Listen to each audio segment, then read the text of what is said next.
Welcome back to the Sweat Elite Training Sessions YouTube channel. It's Matt here, the founder at Sweat Elite. In this episode, I join Sam Parsons from Tinman Elite. For those that are not familiar, Sam is an Olympian. He's a 13-12 5K runner, a 355 miler, and he is the creative director at Tinman Elite. We shoot this conversation in the outskirts of Boulder, where Sam Parsons currently lives and trains. It was great to also see Drew Hunter and Morgan Pearson towards the end of this episode, so you'll hear a little bit from them. And this conversation was full of talk about training, racing, athlete contracts, travel, and so much more. I really enjoyed catching up with Sam Parsons, who has already been on the Sweat Elite YouTube Training Sessions channel a couple of years ago. This video was shot in Boulder, Colorado, where Sweat Elite will be holding another training camp. I think it'll be the 8th training camp we run now, on the 19th to the 22nd of July. And you are invited to join us, but we're taking a maximum of 10 people only. The training camp will include plenty of education, training, meeting professional athletes, and of course, exploring one of the most beautiful areas in the United States, and in my opinion, probably the best place to train in the world for long distance runners. So you can learn more about this training camp up in the link in the top of this video or in the link in the description of this YouTube video, and you'll be able to book this trip as of next week. So stay tuned and you can put yourself on the list to be notified about when that training camp is available to book. This video is also sponsored by Ketone IQ, one of the fastest growing nutrition companies in the world. And there are so many professional athletes taking advantage of exogenous ketones these days in training and in racing.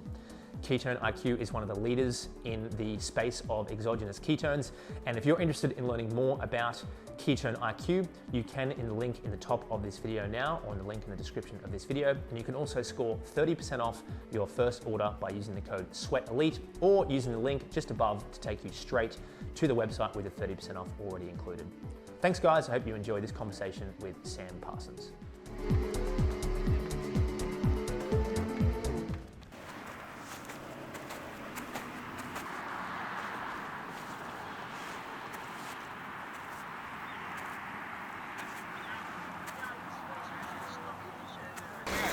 Sam, thanks for having me at your easy run today.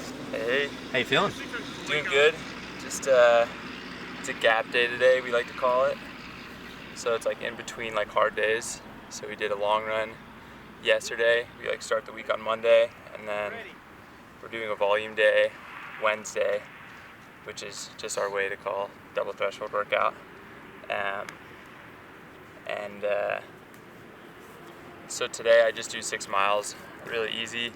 Usually run like 7:30 pace. Yeah. Get down to like 6:50 usually if I'm feeling good, or stay at 7:30 if I feel bad. But I'm running 90 miles a week right now, and that's just something that I never thought I'd be able to do while running like 2 days out of that week at like 10K, 6 miles, and that's it. Yeah. And that's like a really exciting place for me to feel like I'm finally doing training properly. Yeah. Exciting. How do you feel about your indoor season? Had some pretty solid results, I guess. Yeah, hungry for more in the outdoors? It was like very mediocre, I'd say. Like every race like was just leaving myself like wanting more. And if you would have told me like in like over Christmas even, if I was even going to do indoors, I would have said no. Why is that?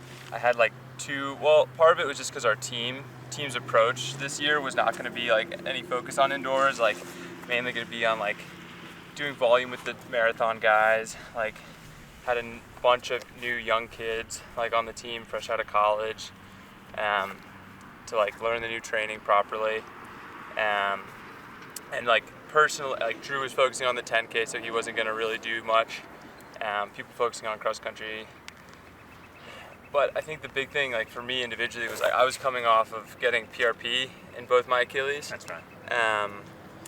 And I had gotten PRP before, like in my muscles, but I've never gotten it done before, like in a tendon. And it just took forever for the inflammation to go away. So like what I thought was going to be like 2 or 3 weeks of like not much turned into like 10 weeks of just like miserable training, and completely like took out any fall base training whatsoever. So the indoor season was basically like I got fit way quicker than I thought, so I figured I might as well take a shot. Like part of it was for sure just like just total FOMO of like seeing these 5K heats and being like, fuck, everyone's gonna get the Olympic like mark there, and me wanting to take a shot at it too. Yeah. Like just out of ego and fear of missing out. So the results yielded, no base, 13:19, good marks, but nothing that's gonna move the needle for me in terms of like qualifying. Yep. But yeah, I'm in a great spot heading into outdoors, so yeah, Nice. we're good. Let's get running. But the last question is, what do you normally do an easy run in shoe-wise? These are the new Adidas Supernovas. Okay. Supernova Rise. They have the new light strike technology in there, which I really like. Usually do these or like solar glides. If I'm like really tired, I'll like throw on the Bostons for a little like cheat code. But yeah, the Boston 12s are probably my go-to like tweener day sometimes, like where I want a little bit of like pop. I feel like you can do almost anything in the Boston 12s. Yeah, Boston 12 is like the most versatile shoe that Adidas has, where like when I travel, it's like I can do a workout in those, do strides in those pre-race, like I warm up in those pre-race, and you feel good. So yeah, that's the best all-around shoe. That's the travel shoe. Awesome.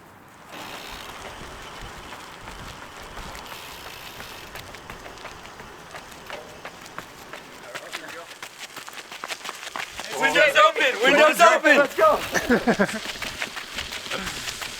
Austin Dahlquist, never a dull moment with his phrases he has. Aerobic window. Oh yeah? We're talking about like the window you have before a race, before you like, where you can still gain fitness. Yep. What's his window?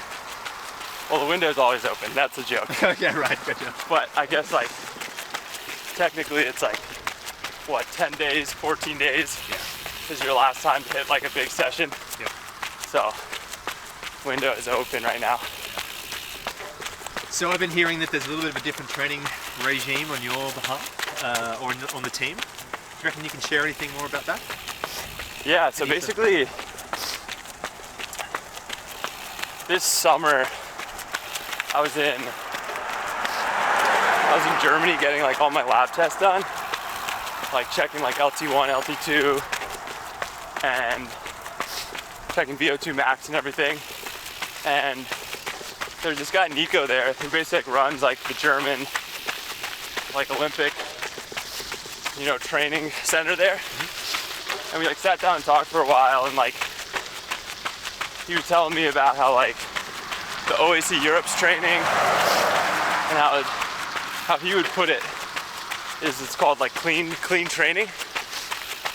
And we did a lot of talk with coach, and coach kind of made it her own. Like it's not exactly what OAC Europe does, but the OAC Europe coach, like Thomas, like he was a German national coach before, coaching that team, and he's a close friend of mine also. So kind of all together developed this system where it's exactly what it sounds like. It's like you keep everything clean, you keep your threshold, keep your VO2 max. You don't mix like threshold and VO2 on the same day. You don't mix threshold with VO2 max. You keep easy days really easy. And yeah, there's a lot of smaller nuances with it.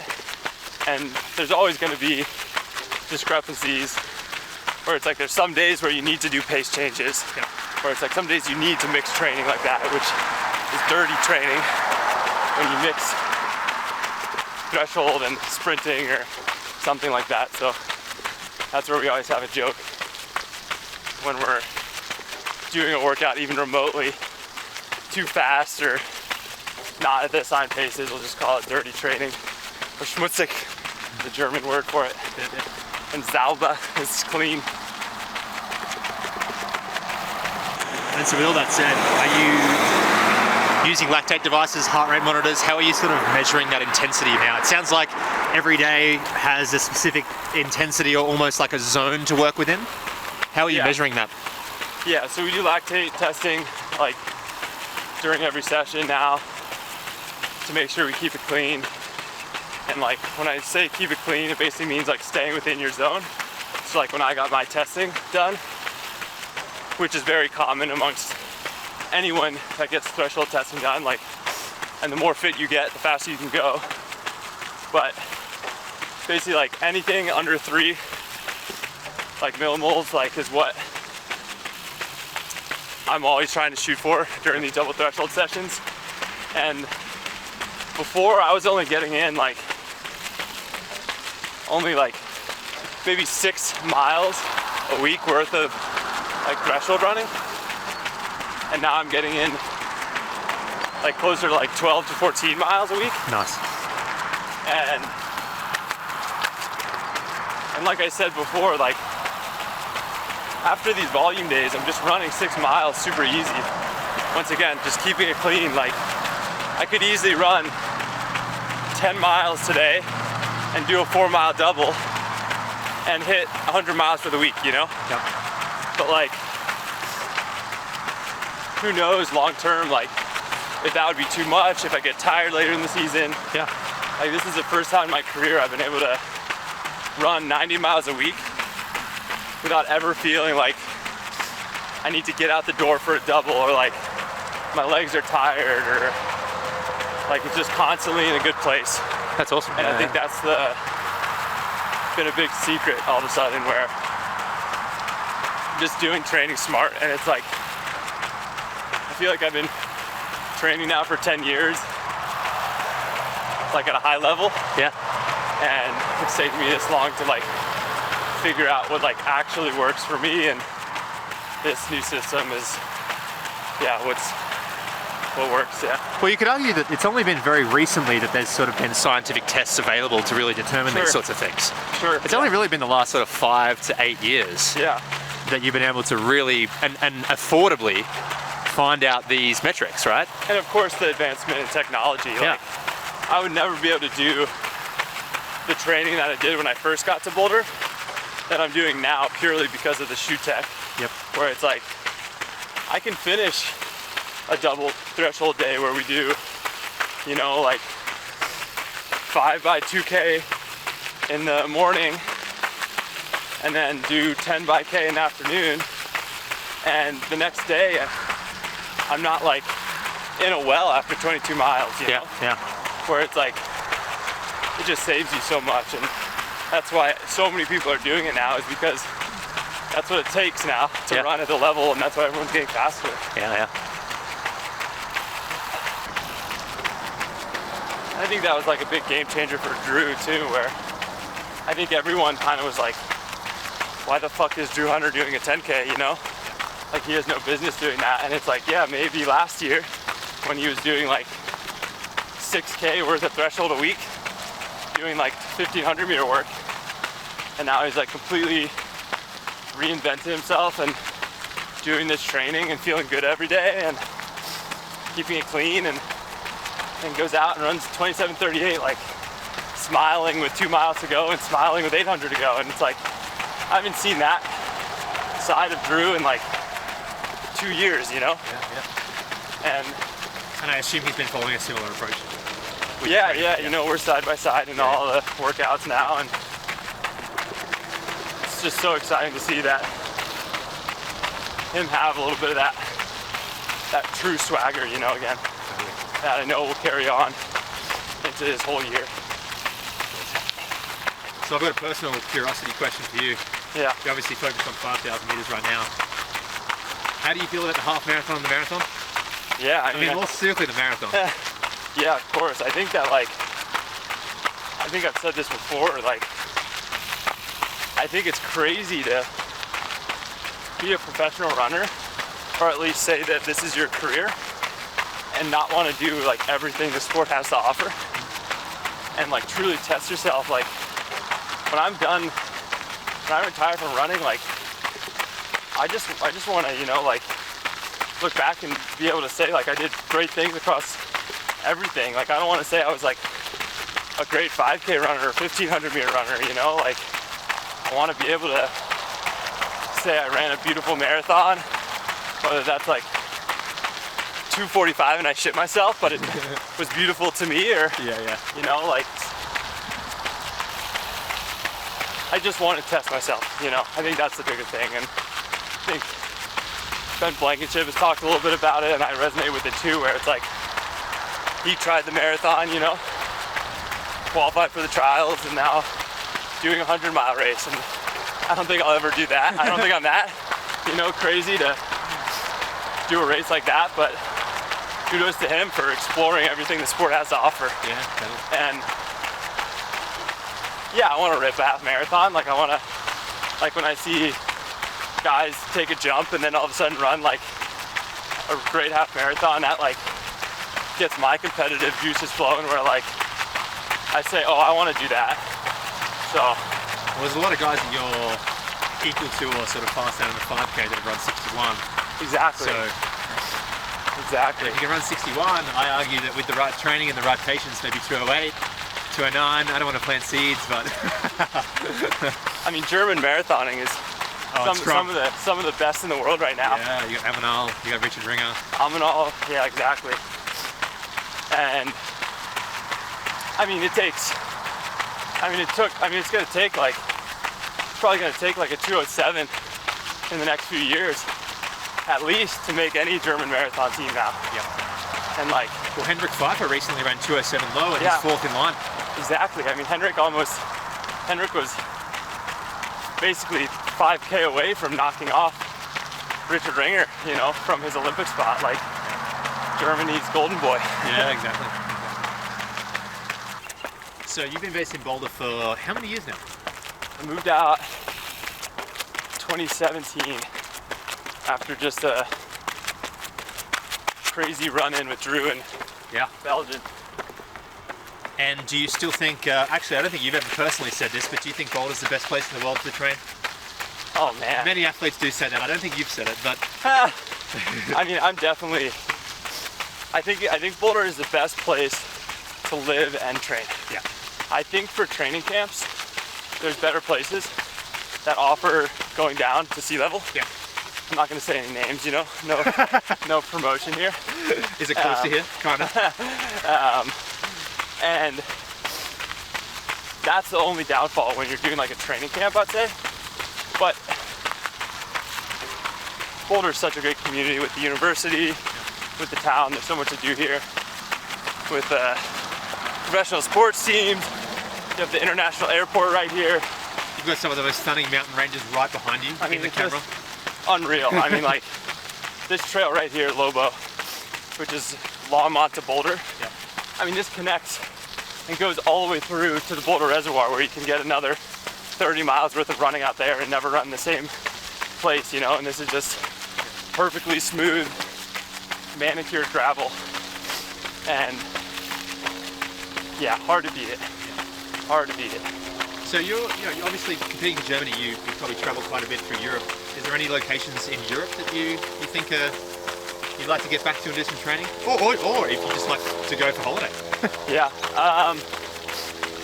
Yeah, I would love to check out. What is it? The Tuscany camp? Oh yeah. What on has going? Yep. I'd love to head out there. I thought, like, kind of going back to what I was talking about with the marathon, is like, I want to experience everything I can in this sport, and I've never trained in Kenya. Like, I've never gone to South Africa, and those are two big, like, training camp locations for Germans.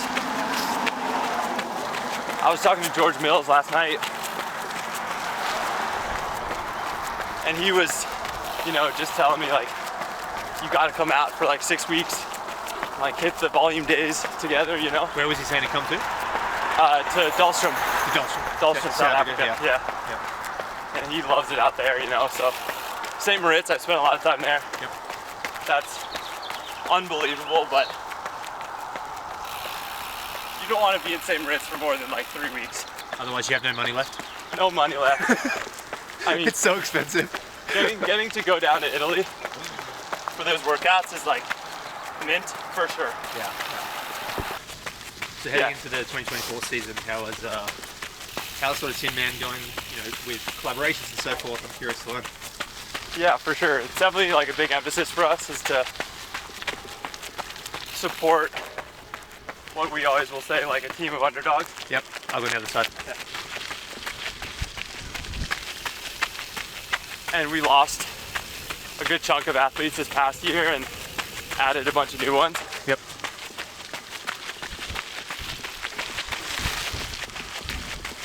Like added our first 2 female runners,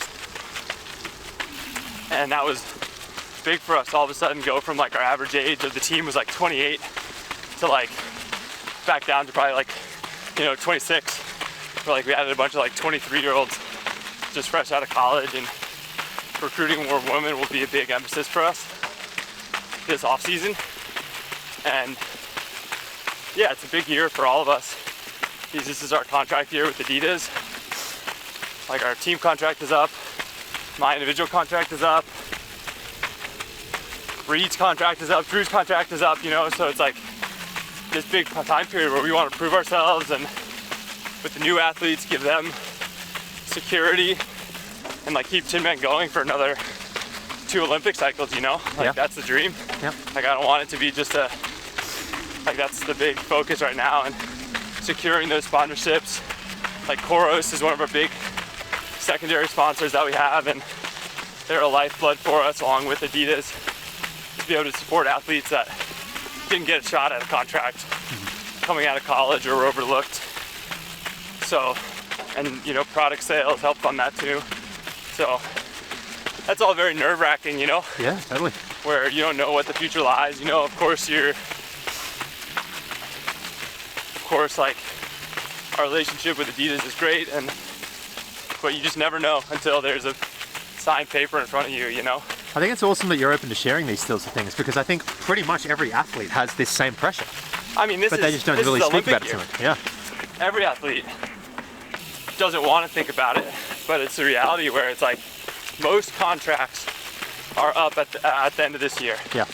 And there's going to be a ton of shakeup with who's running where, who gets re-signed, who's starting a new opportunity, and with Olympic cycles, there's always brands like Under Armour, for example, where they looked at the last trials and they were pissed off, They were pissed off that people were wearing Dragonfly spikes when they were signed with them, And they were upset with how they performed. And look at them now, like with the Dark Sky team and the Mission team in Baltimore, with the Baltimore team, like they invested a ton of money, and now they have some of the top teams in the country, if not the world. So brands always inject money into the sport at different times, like with Hoka when they were coming into the game and went all in on NJNY and NAZ Elite that year, and then it was Under Armour, and then it was On. Like there's always brands that come into the fold and inject life into the sport, and hopefully that's for a long time and not just a shot in the dark. Yeah. Where it's like a 4-year contract and then they disappear. Like I was so upset when Reebok, that team that was so amazing with Ben Flanagan and let me jump over here. Justin Knight and everyone, like I thought they were gonna be like a Bowerman type team, but you have Sova coming now, so it's exciting. Yeah, totally. Exciting time for the sport, and exciting time for our team to have a little chip on our shoulders to prove ourselves this year, to re-up with Adidas and keep it going. For sure.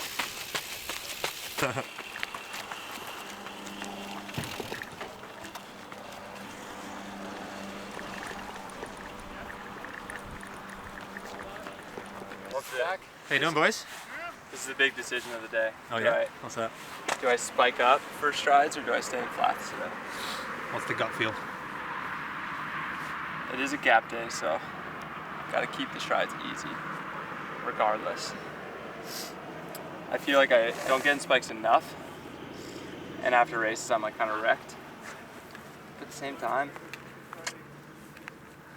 yeah, it's such a toss-up. Such a tough decision. Yeah, this is the hardest part of my day right here. This is being over dramatic at this point. I do love the new Takumi Sands. And these aren't even the spikes I race in. What are those ones? These are just the Avantis. I'm desperately waiting for the new ones to come out because I think that would be a huge upgrade. The ambitions, I raced in the ambitions, and the ambitions are more of like 1500 meter spikes. So like, it's the type of thing where it's like just right in between where I feel like these aren't aggressive enough for a 5K for me, where the other ones are. Let's go, Mo. Let's go, Morgan. Yes, sir. One of the Tinman sort of pioneers, wasn't he? OG, yeah. He's an OG. Do you reckon He's like the first guy, and he was one that like when I was over here originally was like just taught me what it took to be a pro so quickly, whereas like train fucking hard, like put your head down and like throw yourself in the deep end and see if you can come out the other side type of thing, you know? Yeah. Where like he would reel me out into deep waters on long runs and just look back at me and like see if I was gonna have the balls to like run the last 4 miles with him, or if I was just gonna stay on the rope, you know, and just slowly let the rope keep going. Or on these like cross country workouts where we do like K repeats on the grass, and he just thrash us. He just always has the gas pedal down, you know. He does. I mean, he's like one of the only. He's behind you. I mean, he's like the only triathlete. I don't know. I'm sure there's other ones, but like, what other triathlete do you see like ripping in spikes? Yeah, You know what I mean? Yeah. Like, let's go, Morgan. Between you and me, I think I'm going to put a little bit of cheeky cash down on a medal at the Olympics for that guy. yeah. Oh, for sure. He's a danger man. Yeah, absolutely. If he gets off that bike at the front, I wouldn't want to be near him. I mean, like we call him Mad Mo, you know. Yeah. Like, that's like our nickname for him. Yeah. Where it's just like he just runs angry, like he works out angry, like he just like whether he has a chip on his shoulder or not, like he has put one there and it just stays there, like since the first day. I bet it. All right, we're doing flats today. Ah, sounds good.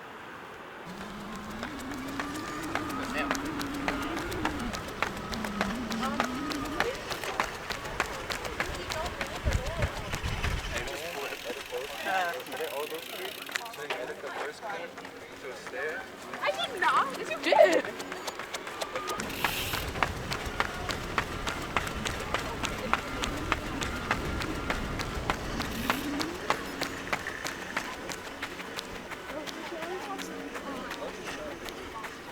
Couple. I think 4 is good. 4 is all you need on a gap day.